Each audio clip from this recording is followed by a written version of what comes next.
Welcome to my Saturday morning midlife crisis where cartoons are out, coffee's in, and every Saturday is a brand new day to embrace the chaos. I'm Austine. And I'm Alex. Woo. This podcast is messing with our relationship. It is? Yes. What do you mean? I thought it's bringing us closer together. Well, it's hard because I'm trying to refrain from my normal, this happened, I have to immediately call or text you. Oh. And now I'm forcing myself to reserve our conversations for now when we record. And it's very hard for me to do that. I see what you mean by that because you are right. Whenever you watch something new, especially Marvel related, immediately you want to call me and discuss it. But I guess for me, it's not really new because I'm usually ahead of you in all of this stuff. And so I usually always have to wait and keep my mouth shut. Why do I always get slammed on these things? Well, maybe it's just because you're ugly. Ugly? You gotta be kidding me. Anyways, I was trying to say how close I want to be, and you're just like, whatever, I'm already always ahead. I'm always ahead. Catch up. All right. Okay. Well, obviously, we're going to, today's topics are really going to be around, it's basically brand new day. Spider-Man, brand new day. That's what it is. But before we do that, popcorn? Yes, we do have a few popcorn topics to go over. All right. I know the first one is House of Stassi. House of Stassi came out. It dropped this week. I haven't watched all of it. I've only seen the first episode. And I just got to say, first episode, what in the valley? Who is in the valley? Who cares about the valley? It's the House of Stassi now. Out with that show, in with House of Stassi. I'm so excited. So I have not watched the episode, but you were 15 minutes in texting me saying this is the best. It's so great. And just how they're editing the show, how, of course, the drama already starts. I mean, let's be honest.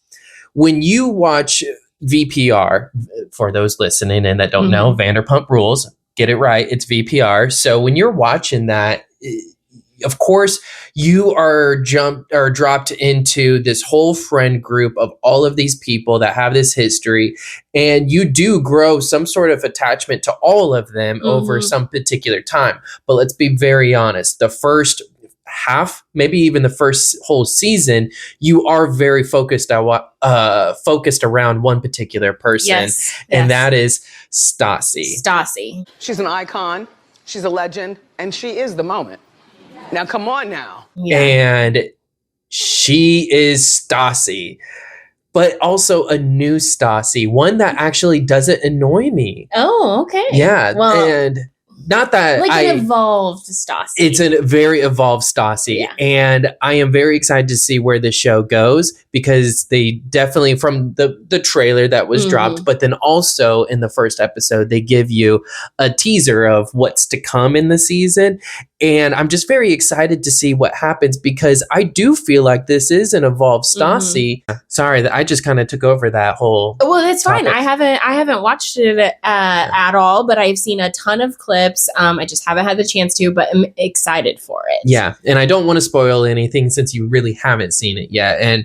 But we'll probably make that a whole segment going forward for everyone because we do love Vanderpump and Stassi is one of the main people from it. I mean, she is the main person. She's the queen of Vanderpump, I would say. Well, yeah, she is. Aside from Lisa, of course. Aside from Lisa, but also more importantly, I'm so over the valley. I know that was a topic we've been covering, but we'll eventually recap that. They're filming the reunion or it's already filmed. I don't know. I've lost track, to be honest, because now again, I'm behind because there's so many more exciting things out there than the valley. So, well, and one of them was San Diego Comic-Con occurred this weekend or past weekend, from us recording this, and they announced Ryan Gosling is Ghost Rider. How do you feel? I'm so excited about that. Yeah, I think a lot of people are excited. He's a fantastic actor. He's done so many different roles and definitely roles that would fit this particular world.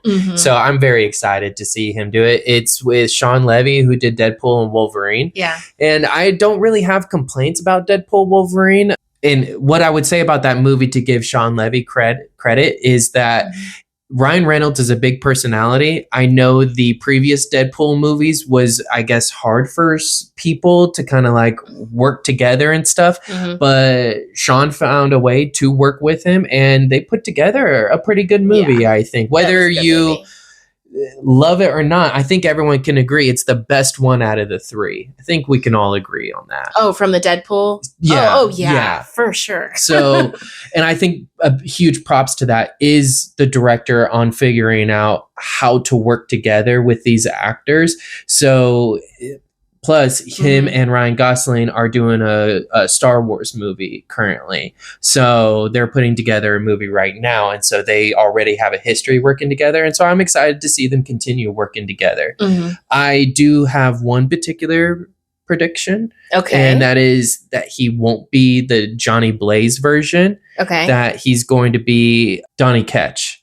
Well, I have no idea because I haven't watched any of the Ghost Rider.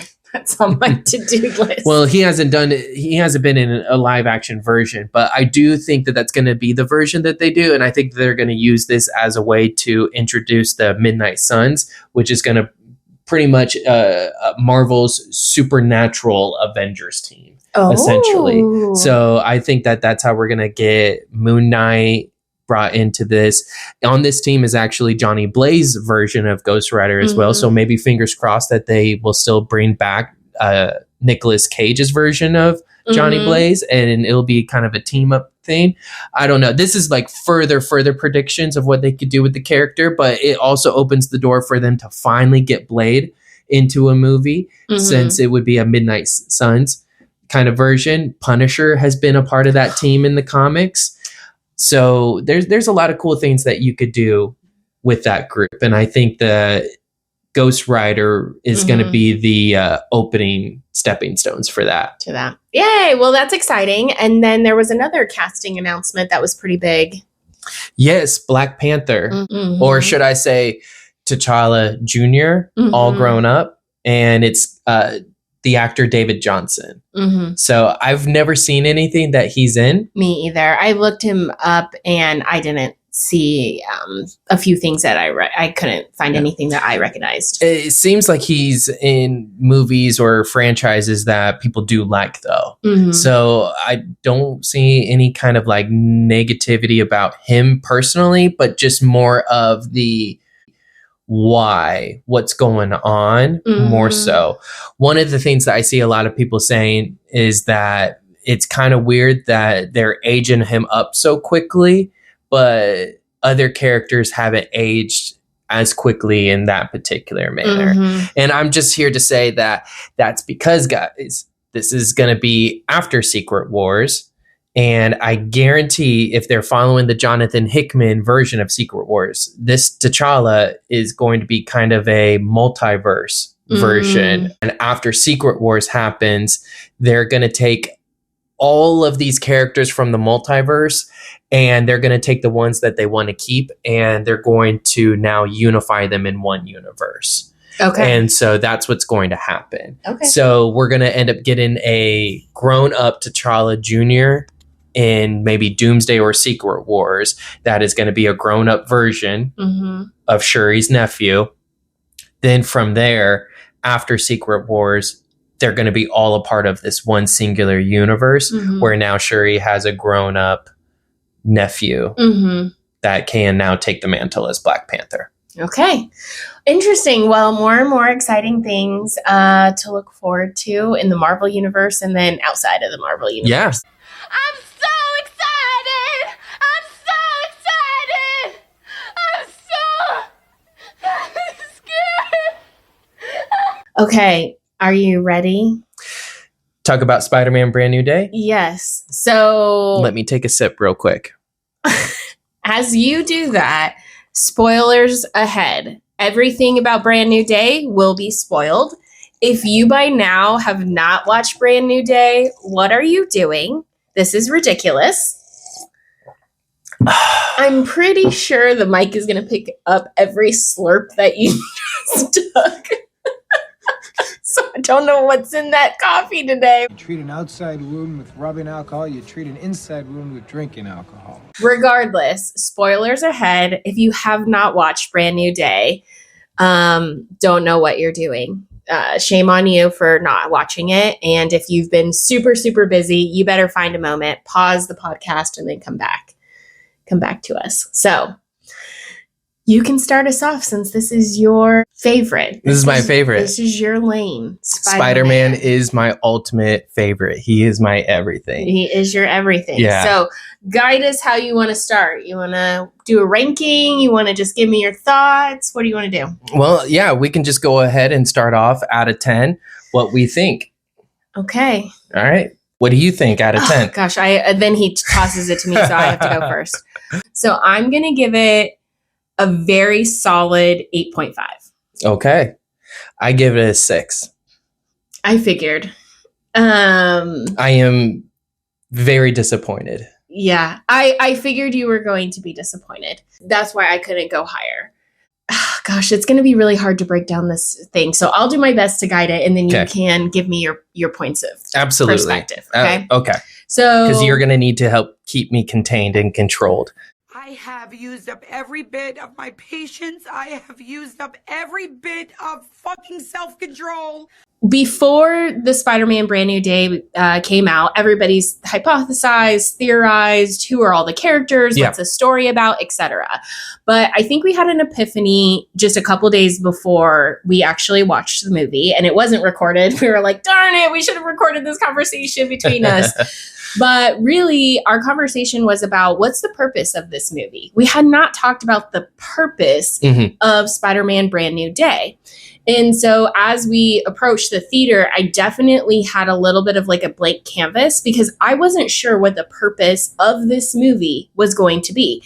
The first Spider-Man movie, with just speaking around Tom Holland, was the purpose of it was acclimating after Civil War to being an Avenger or not Avenger, and really identifying and understanding for himself, what does it mean to be Spider-Man? What it means to be a hero. A hero, yeah. And you don't need the suit to be that. You have to be that within yourself. Yes. That's the first Spider-Man. By the second Spider-Man, really the synopsis of that, which is not doing it justice, is just everybody's finding out that he is Peter Parker. Peter Parker is Spider-Man. There's a lot of other things that go throughout it, but the essence was now everybody knows who he is. And that's not necessarily true to the comics. I remember way back when you were like, I'm so frustrated. People don't know who Spider-Man is. That's the point. And now we have everyone in the world knowing who Spider-Man is. Yeah. Well, and to back it up a little bit, I was speaking in more of an exaggerated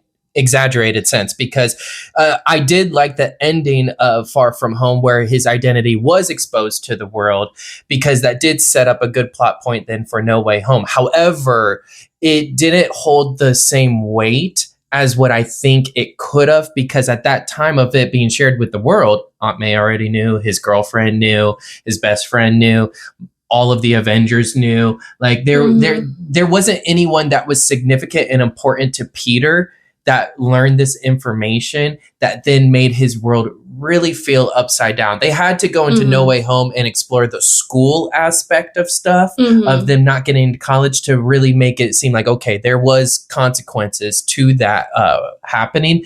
But at the time when they just did the announcement of this is Peter Parker, I didn't think it actually had the weight that people say it did because everyone knew he was already Spider-Man and they supported him as Spider-Man. And they supported him as that. People who he cares about. And yes, but then you go to the third one, and the purpose of the third one was really you got a better introduction. Again, if we focus on not everybody's watching the TV movies, and you apply the purpose of that film to everything going around in the Marvel Universe, you see the variants. Of course, it was nostalgia, like as part of that movie too. So that was wonderful and loved it. It was a climax, I feel like, to that trilogy at that point in time, but you saw the variants, you understand the different worlds, you understood the specific moments that are always going to happen. It's a canon event. Yeah. Yes. You kind of start to explore those pieces, which you kind of have more of that taste in Miles Morales' animated Spider-Man's. But regardless, the purpose for me of that was no one was going to know who Peter Parker was. Doctor Strange erases everybody's memory. Aunt May dies. We have that canon event, etc.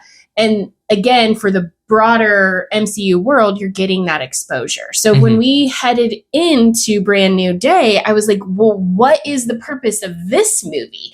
How is it evolving it further? Either Spider-Man's story, or like what is that dynamic going to be?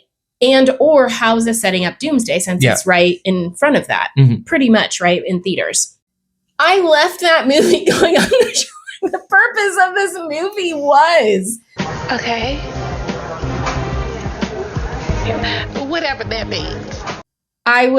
That was hard for me to sit with and leave the theater with. I'm confused of like what the purpose was. And then if I frame it, and for me, if I go back to the purpose was just an evolved another Spider-Man movie, I sat back and went, the front of the movie started off real well. But the second you flipped and you told us who the main villain was, you lost the plot. Yeah. And it did not feel what I thought was like actually Spider-Man. I'm okay if there really ends up not being a purpose and it's just to tell a good Spider-Man story. That's okay. That's okay. But then just tell a good Spider-Man story, and I don't feel like we actually got that. This movie felt like they just wanted to set up a lot of really cool moments, but they didn't know how to piece any of it together. So they just threw it in there. And I feel like there was just a lot of random stuff. The reason I even give this a 6 is because of how great the Spider-Man and Punisher scenes were. That's the best part of the movie. The second best part is how often he's in his Spider-Man suit. I love the fact that he was in it most of the movie because that's really Spider-Man. He rarely takes that off unless he's doing specific Peter Parker stuff. Besides that, he's always in a Spider-Man suit. So I did really like that. And I really loved that. I also loved visually how everything looked. It is probably the most beautiful Spider-Man film visually. The web swinging was great. The suit was great. The action sequences were fun and great, but how you got from those how you got to those sequences was random. You put in a lot of stuff, but then you did nothing with it. So for me, I thought when the opening scene started, at like the opening part, there's a little bit of a montage. And I had anticipated that. I did too. Because we already got it in the previews. Okay. Yes. So you see those comic book accurate poses and flashes that we've already seen. Of course, they're going to show that in the opening.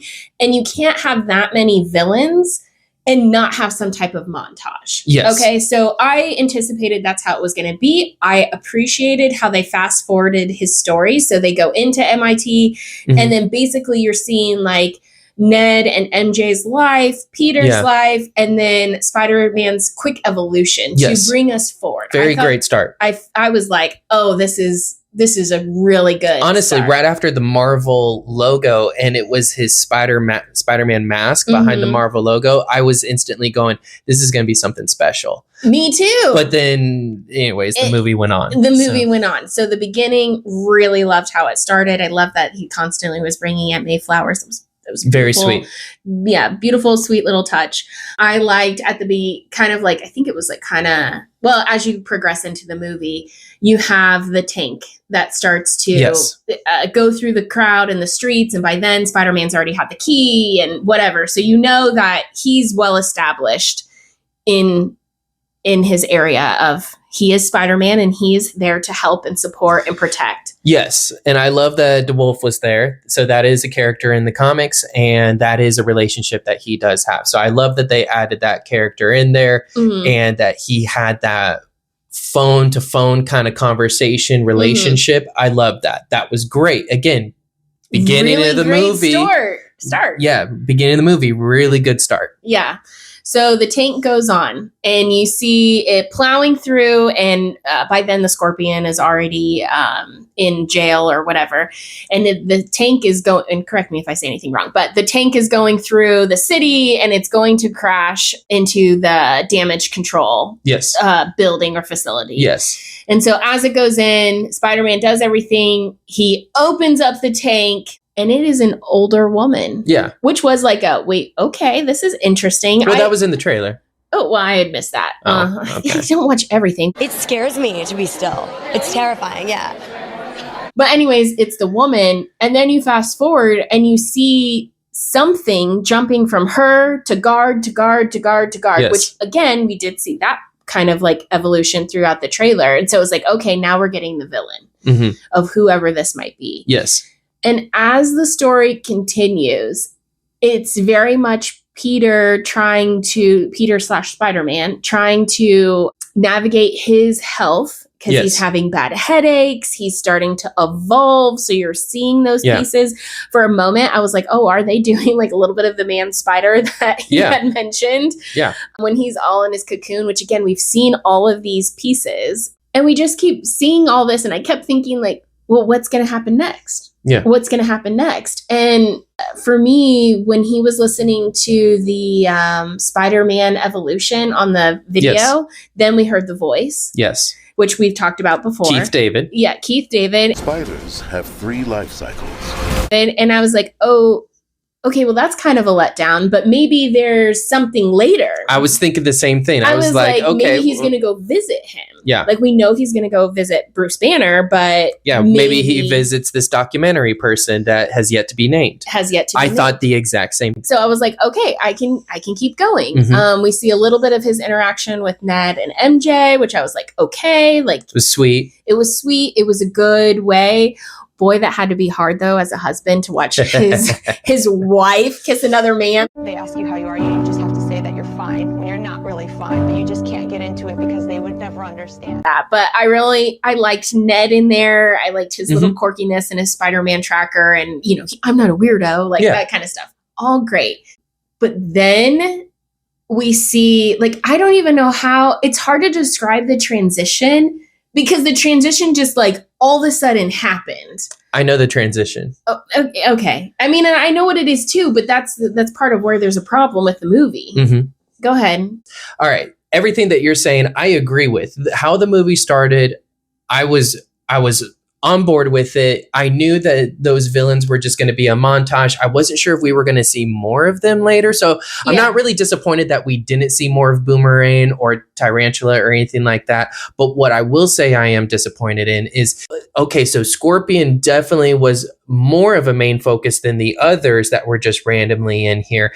But there was still nothing about Scorpion. How did he get his suit? Mac Gargan is not someone that creates a suit like that. And so again, there was no one behind what Mac Gargan does, or no one had an influence on him at all. That just felt very rushed. But you know what? They did a time jump. Okay, fine. You're not going to explain that. So. And Scorpion did get the crap kicked out of him. Which I loved. Which I know you were going to love. Like, when that happened, I was like cracking up because I was like, Alex called that. Yeah. Like, really getting it. Yeah, Scorpion always gets the shit end of a Spider-Man story. Like, he got that. I don't know why, but it's always Scorpion in a Spider-Man story where he just happens to snap off. If it's not him, it's Shocker. One of those two. Shocker! Can't escape me! I'll chase you to the ends of the earth! I say that because they introduced something and then they just either they fast-tracked it or they brought it to the edge and decided we're not going to do anything with it. So you mentioned that he's going through his stress, his evolution, and all of that. You know, his stress triggering the evolution, which, again, I wasn't expecting them to go full man spider. I would have loved if they did, but I wasn't expecting them to because, again, there was a lot of children in my theater that my kids went. Exactly. Yeah. So they're not going to completely go horror and scare a bunch of kids away from Spider-Man. So I wasn't expecting them to do that. However, I was expecting some kind of reference or fear that was going to happen. And I don't believe that they did, because they had that meter where the it was meter like with a human DNA versus arachnid DNA. And they never showed what happened when that level like went max. You know what I mean? Like, I don't even know if max was when his eyes went black, because I don't think they ever showed like black eyes and then a max signal. Like, I don't think they ever correlated the two. So I don't even know what max arachnid looks like. Like, there was no explanation of like, Peter, like the AI wasn't telling him, hey, Peter, if you allow yourself go into max, then you're running into a serious issue of potentially like having extra arms and things like that. Something. That could have been, a reference. That would then push, I think, a little bit more for him to want to create this inhibitor. You know, I don't think the inhibitor, I get what they were doing, because they're trying to reference future X-Men stuff of the government having inhibitor technology to go against mutants to dampen them, so then that way they can arrest them and things like that. I get it. I know what they're leading to and what that was, and that was a fine setup and all of that. But I just But why in a Spider-Man movie? Why in a Spider-Man movie? What's the purpose? Right. So we've not been asking for X-Men. Yeah, right. I would argue not Jean Grey in Spider-Man. If there's gonna introduce a single X-Men character in a Spider-Man movie, Iceman. Bobby is one of Spider-Man's best friends. Introduce Iceman. If you're gonna do one X-Men, do Iceman. So anyways, I'm getting ahead of myself. I had to point that out, though. That's fine. Why in Spider-Man? But that we'll get more into that. To me, this is when the movie made a hard turn for me. Okay. And that's when I went, okay, this isn't the special thing that I was thinking it was. And when the moment it happened, that's when I knew it's Jean Grey, and they are not going to be able to explain this well. And I was pretty right about that. Okay, well, tell me the exact moment, because I wonder if it's my exact moment. It actually doesn't even correlate with Jean Grey. Okay. But it was when they did this, I know the kind of writing they're doing now. It was when they said damage control now has the hand as their security system. Yeah, that was when they said that. I literally, of course, I'm there with my husband and kids, and I was like, I literally looked left and right, and I'm like, no one is, where's the reaction? I thought the same thing. I was like, this can't be happening. Doesn't anyone notice this? I feel like I'm taking crazy pills. Like, that was my thought when that part. I also felt the same thing. My mind was like blown in a very bad way. Very bad way. Because I'm like, how did we just leave Daredevil? How did we get here? Yeah. I had no idea. I was shocked. When the montage happened where it said Spider-Man had history of fighting the hand, I was like, oh, okay, cool. And I know there's going to be a later jail scene, so maybe they're locked up, and through mind control or whatever this movie happens, they're going to get released in the jail and Spider-Man's going to have to fight them. That's going to be cool, excited about that part. But when I found out they're there because they are damage control's security. I was so upset about that. And that right there, that's when I went, she is Jean Grey, because they would do some kind of dumb writing like this. Now, the thing is, with the hand, again, I don't get it, because we're talking about an ideology that dates back to so old that it goes further back than what they even have record of. And so it's also this ideology that there were members of the Hand that founded Hydra. And in both situations with Hydra agents and the Hand, we have seen numerous times where they will take their own life before they will ever subdue to being like captured or give information and stuff. And you're telling me, or change, I think it's changed their loyalty, their allegiance. Yeah. And then out of nowhere, they've done that. I don't care if they were young children that were from the Hand, or those were not kids. No, they weren't kids. And then the other thing was, how do you go from No Way Home, where damage control was harassing Peter, harassing his aunt, harassing them trying to arrest Peter to now, hey, we're cool. We work together, right? Mm-hmm. Like, I don't understand that. Like, again, okay, 4 years is 5 years, whatever it was passed. But if you're going to change their relationship that drastically, I need to see why. Mm-hmm. And I mean, later you really find out that they didn't, right? But I get it. But that's the thing. You watch Spider-Man No Way Home, you watch Miss Marvel, and I think I'm missing one other project, but you've seen Damage Control many times. You know Damage Control isn't the good guys. Mm-hmm. That was never a secret. Mm-hmm. But to really make them ultimately the bad guy, that's a disappointment, especially when you put so many Spider-Man villains in my face. You put Tombstone in my face, someone who can easily be a mob boss for this, someone who easily could be the bigger person pulling the strings of something. You had a Silvermane Easter egg, the rooftop where Peter and MJ were, you had that red lit up sign that was Silvermane. Okay, so for those who watch Spider Noir, again, Silvermane is a huge mob boss. Like, that is someone that could be behind funding Scorpion getting his technology or stuff. Like, you put this in my face, but then you decided Damage Control is going to ultimately be the bad guy. Yeah. Like, we knew Damage Control was always going to be this government thing that no one likes, but what's the purpose? Yeah. This whole podcast, I'm going to be asking what's the purpose, because I left the theater going, I don't understand the purpose of this movie. I'm going to hold out there, hopeful that Kevin Feige has something specific he wanted accomplished, and retroly I'll be like, okay, now I understand the purpose. But I left the theater going, I do not understand the purpose of this movie. Yeah, right. I don't understand the purpose. And if the purpose was give us a really good Spider-Man movie, they lost the plot in the middle. And I think the big points are the hand. I think the second big point is Jean Grey, and even how they found her when they pulled her up and was like, oh, I went into the archives and it says Jean Grey and everything's redacted. I was like, that's a cop-out. That's a fast forward. That makes no sense to me. And then really, I mean, those were big things there. I was just like, I'm not understanding the purpose. Stop it. Get some help.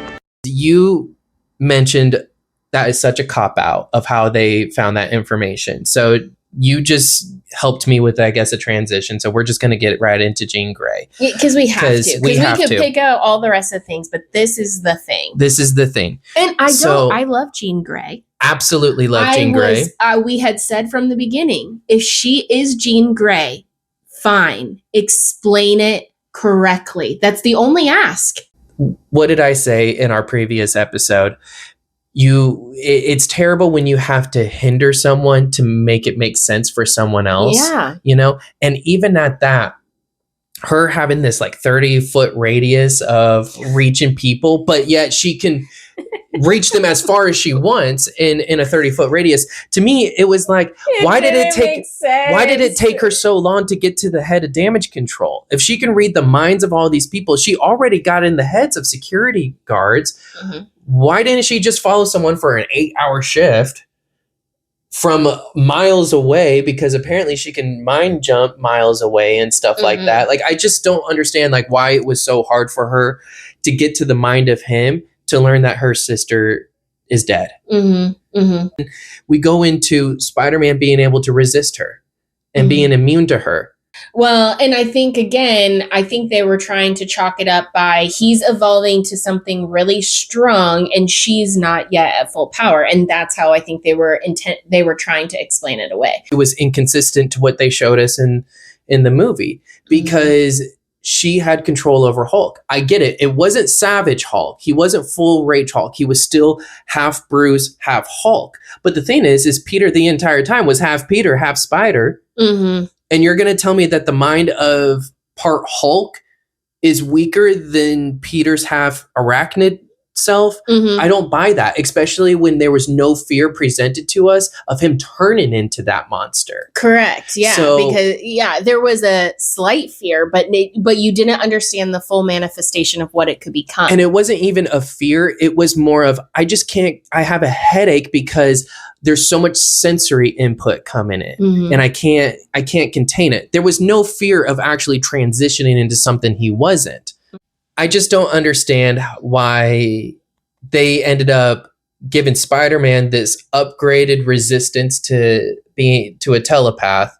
But I also get it because they had to nerf Jean Grey to say that her powers are still developing and she's not quite there yet. Get her back, which goes into the other thing where I just didn't feel like this was Jean Grey. I get it. I was like, this is a variant of a Jean Grey. Yeah, because her sister, I get it. Missing, you're upset, you want revenge, but she was really using random people as casualties and she just didn't care.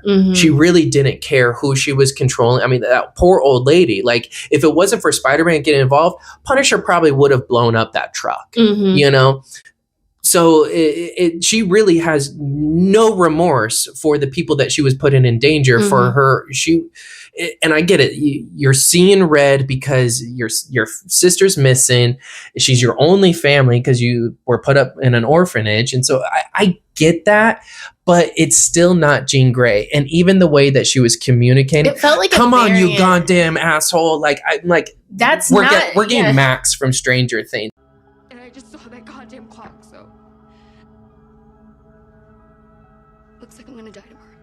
And that's not Jean Grey. Yeah, Jean Grey to me has always been an academic, studious. Even if she is upset. Even if she's upset, like she's not that. Yeah. And I mean, she'll take someone out for sure. We've seen that. She's destroyed a lot of people and not thought 2 seconds of it, especially when she becomes the Phoenix. But especially when she becomes the Phoenix. And that's the biggest point, because how do you then say, how does Scott look at Jean and go, Jean, this isn't you. This is the Phoenix. This isn't you. When what are you talking about? This is her. Yeah. We've seen from Spider-Man Brand New Day from the beginning, that is her. So it's like, how do you... I didn't understand it. I didn't understand it. We said, if you give us Jean Grey, make it make sense. And they did not accomplish that. No. Period. What they took was, in my opinion, all I kept thinking with how she manipulated people, how she spoke through them, how she controlled what they did and didn't do. And then more importantly, really jumping back or fast forwarding, and then we can jump backwards, is when he ended up taking the bullet for her. And she did her magic, whatever stuff to keep him alive. I was like, this is Scarlet Witch. This feels very Scarlet Witch. Jean could do that. She could manipulate, like using her telekinesis with his blood, But she isn't developed yet. Exactly. How can you do all of these things and not... But you can keep him alive? Did you disintegrate the bullet? I wanted to see the bullet come out and it disintegrate, because then you can stop, I wanted to see something else, and I was like, make it make sense the whole time. What is going on? What are you doing? As much as we pooped on this, I do want to say a couple of things that I love. I was just going to say that. As much, because I did give it an 8.5, which was probably really an 8, but I always never know how I want to land. But whatever. I said what I said. For me, it was because the beginning was so good. Loved the beginning. There were so many little moments that I did love and enjoy, and can definitely understand where someone's like, this was the best. I loved it. Blah, blah, blah, blah, blah. One, besides all those little montage moments, I did love seeing Aunt May come back, which I had heard that she was going to be back to some degree. We kind of heard her voice in the trailer at one point, so there was a suspicion. Yeah, and that was a nice moment. I did like how she eventually, Jean Grey, came into the mind, and then it became Jean and Aunt May. That was a nice little thing. Well, and that's the thing in the comics. We've even seen it in the movies. Whenever Jean or even Professor X look into the memories of people, they put themselves in the position of the person who they're looking in the memories of. So they were being pretty accurate to that. Yeah, and I enjoyed that part. So again, it's like, where they're accurate, I enjoyed it. Where they stray, I'm like, what the hell? Right. Anyway, so I liked that moment. I did like when she took over Zendaya, that and she or MJ, and they were at the top of that scene. That was for a moment I was like, what the heck is happening? And then I like grabbed my daughter's hand. I was like, that's her. I was like, it's not. And the thing is I should have known it in the moment, because it did fool me, and I should have known it in the moment, because I even thought to myself how odd it was that she's not screaming or scared the fact that he's web swinging her, because in the previous movie, she's always freaked out of him swinging her around and stuff. And this time she's not. So I was like, okay, well, I guess she just grew up, and like maybe that fear was a high school thing. See, and one of the things I had seen in a preview is like people are like, oh, it's familiar for her, but she doesn't know why. Yeah. And I was like, okay, so I have that lens on when I'm watching that moment. But it was when she went up to him and was like, I have to know. And she lifted up his mask. I was like, oh, Leonardo DiCaprio, that meme. Because MJ would not have done that. Maybe. I don't think she would have. She's very much like even the banter with her and Punisher. She's there was one part where she said, that's the French. Mind control has been part of the and that was a very funny moment. Right. MJ, I just don't think, especially because she has a boyfriend, I just don't think she would have gone up and kissed him. So for me in that moment, I was like, no. There's something more. MJ at this point of her life. Yes. Okay. Yes. I can agree with that. I was thinking more general sense MJ. Yeah. No, I was like this part, but so I loved that whole scene. That was a very climax, good, well written, good acting, just loved that whole scene. That was really good. And everything else is Frank Castle. Which he's really probably why I have it as a 8.5. It's also why I'm wearing my Punisher shirt today, because he made this movie. If he was not in this movie, I don't think I could have ranked it as high. This is your man. Yes. Look at the screen. That's mine. And that's what you're going to settle for. I'm going to stick beside. My absolute favorite part of him throughout the entire movie was the end, when he put on the and he's doing his That was your best bud's favorite scene. It was the funniest part of the entire movie. The second best one was when she fully takes him over and they're in the thing and he's just like, he's like, have fun, Peter, or whatever it was. He says he's holding that tray of bombs. He's like, have fun, Peter. And he's like, walks away. So now that we're back to our regular scheduled program, if you are wondering what just happened, something very gross just happened on camera. And if you're curious about that, stay till after the show, because if you didn't know this, I usually put something at the end of our show after we're done with everything. And so it's just a little fun, I guess what we would call a blooper. I was going to say an after credit scene. An after credit It's our version of that. So if you want to see what just happened, tune in. You want to see it because it was funny. All right. So with that being said, would you like to hear what I would have done different to improve it? Oh, sure. I mean, I feel like we've talked about many ways they could have done this. That's fair. Same plot point, but with different Spider-Man characters. Actually, no, I'm talking about this exact movie. Okay, tell me. Like, if you're going to keep Jean Grey's the villain, you're going to keep Damage Control doing all of this stuff, that's fine. But then I have a couple of tweaks. All right. Okay. Tweak 1 is the hand is not Damage Control's security. They're just locked up. Okay. Mm-hmm. He was fighting in a jail cell. They could have done that. They could have, her powers were now developing because that was at the point where she, exploded. And now he's trying to capture them and keep them in jail because it's already hard enough. Boom, unlocked a bunch of cells and then they all came walking out. Boom, fight. Yeah. Love that. Okay. The other thing that I would have changed is I heard what you said about how much you love the Aunt May scene of her and I almost said Max, but her and Jean were talking. I didn't like that. Okay. It was a well done thing, but when I think about make it make sense, this is my thing, okay? I don't understand why a memory of Aunt May telling Peter you're not alone. Mm-hmm. You are loved. Made her go, I'm not going to kill this guy now because of him killing my sister. And what does that have to do with me?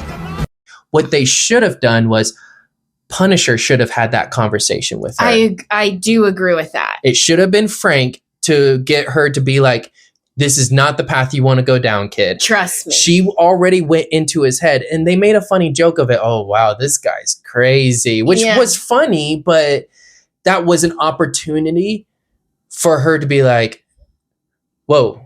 One other thing I mentioned that I would change to make it better is because they kept saying, bring your tissues. And I guarantee it was probably the scene when MJ said, I don't love you.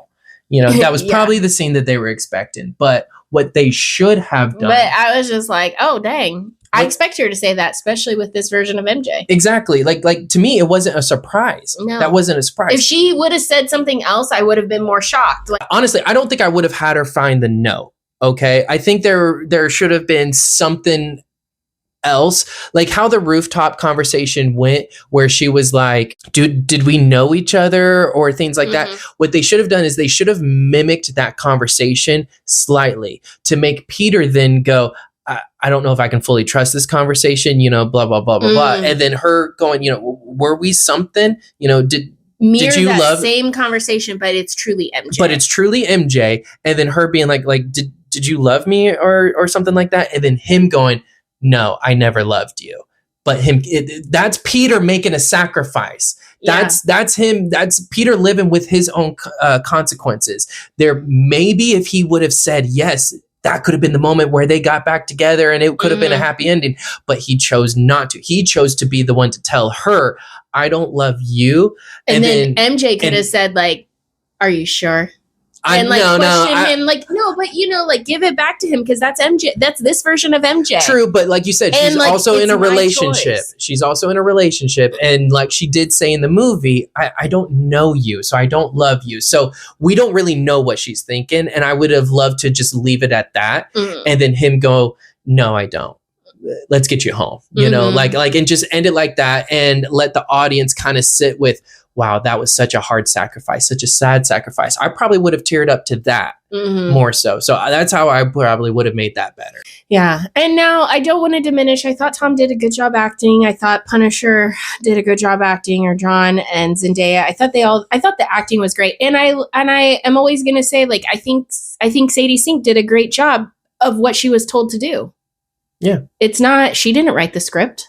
You know, so I don't want to diminish the acting of the movie or anything like that. You did predict in the fact that if they do use Jean Grey, they're going to minimize her abilities to make it make sense. And what a shame. And that's what they did. They minimized her abilities and crafted it. They didn't even make it make sense. They just minimized it. They just minimized it and crafted it as she's a young kid that hasn't developed her powers, which I don't think is accurate. And I do think that they created a persona of her that didn't make sense. So for me, I left that movie forcing this version of Jean Grey into a box of, she's a Jean Grey variant that I've never seen before. She's a version of Jean Grey that I've just never seen before. Unpolished, angry, but she's not the Phoenix because she doesn't have her full powers. So I just have to leave the movie with that.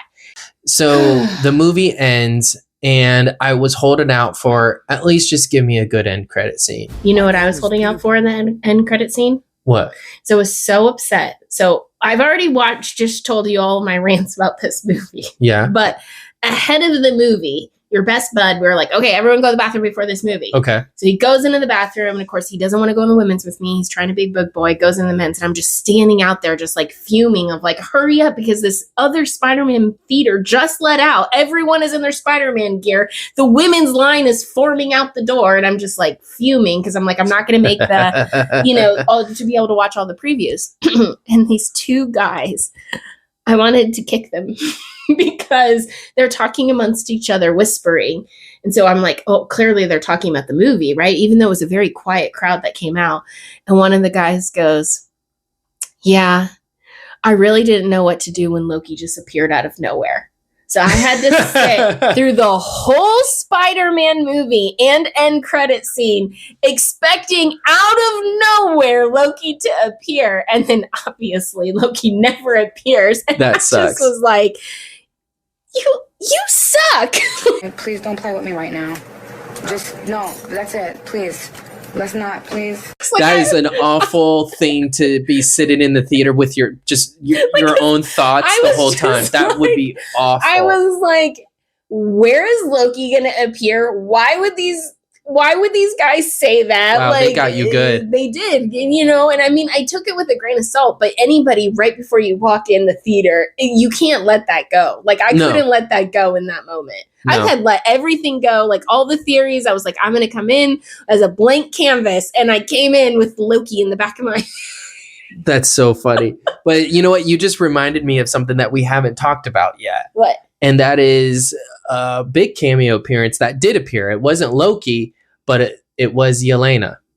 Oh, yeah. We have not talked about her. Oh, that's actually a really good point.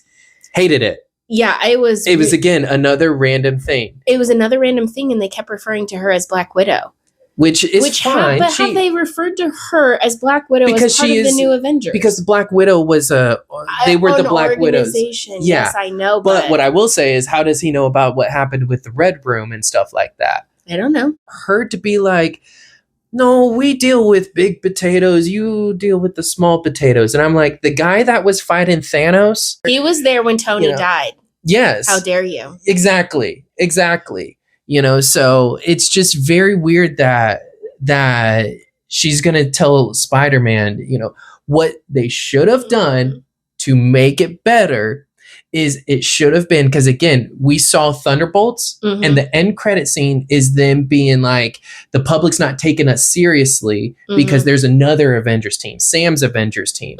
What her cameo should have been was her trying to get Spider-Man to join the Avengers and him being like, no, it's okay. And she'd be like, and I have some information that could help you. Maybe, exactly, regarding the damage control you help stuff. us, I'll help you. He's like, okay, I'll consider it kind of thing. Like, fine. That would have been a lot better than her being like, no, come to my spa here, and we're going to make this funny because we're going to be naked and stuff like that. Now, I will say, I got what you were trying to do there, because there's so many times where Spider-Man is in a situation where it's just the mask and he's in his underwear and stuff like that. And I get it. Like, I got what you guys were trying to do, and I really wanted to laugh at that.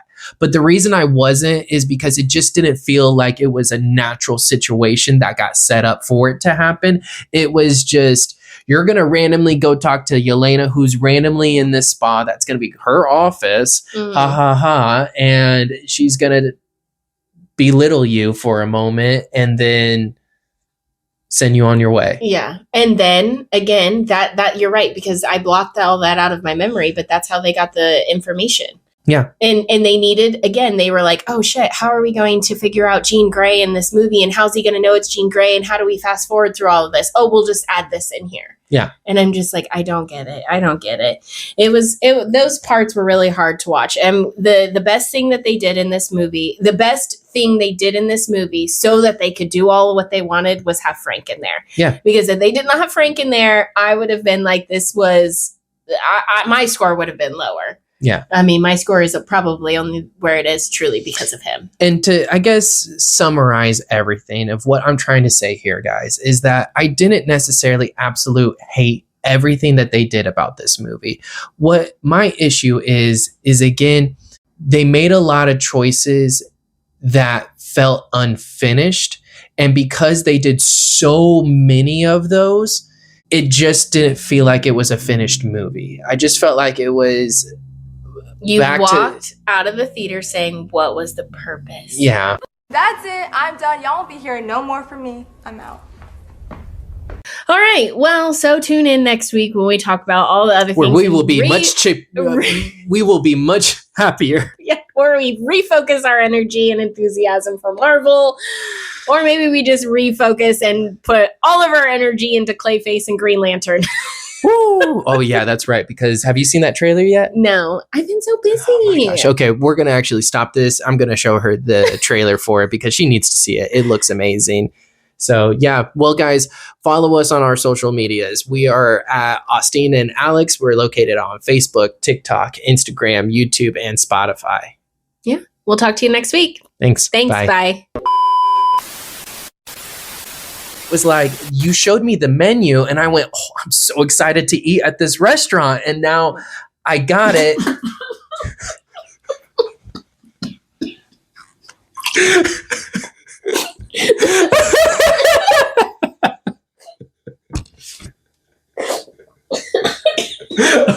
Are you okay? Let me get you a towel. Oh my God. I'm so the universe. That's the universe saying, how dare you? You ready? I think so. My hair is always a mess though. It really is. Please start liking and subscribing to our show because Austine needs a makeup and wardrobe production team. She really needs that, and we can't afford that yet. So please, guys, like, subscribe. She needs help. I mean, my hair's not terrible. It's just, all the grays and just whatever. It's doing its own thing. All right, let's go. You ready? Count me down. All right. In 3, 2, 1.